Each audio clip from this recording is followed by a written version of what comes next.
We are requesting the registered nurses in the audience to please stand as we recite the Nightingale Pledge.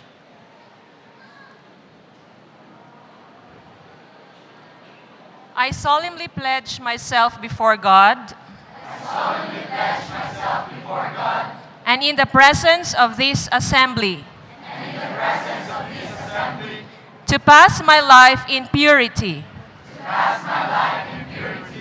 and to practice my profession faithfully.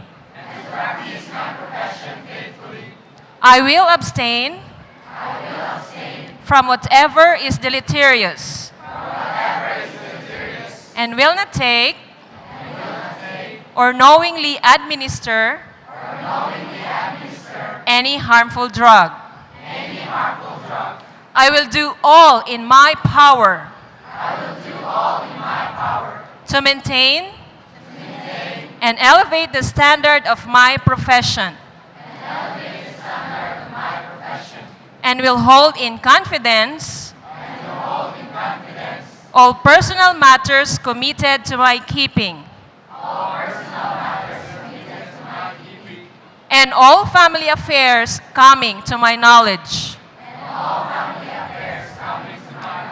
in the practice of my profession. With loyalty will I endeavor to aid the physician in his work and will devote myself to the welfare of those committed to my care. So help me God.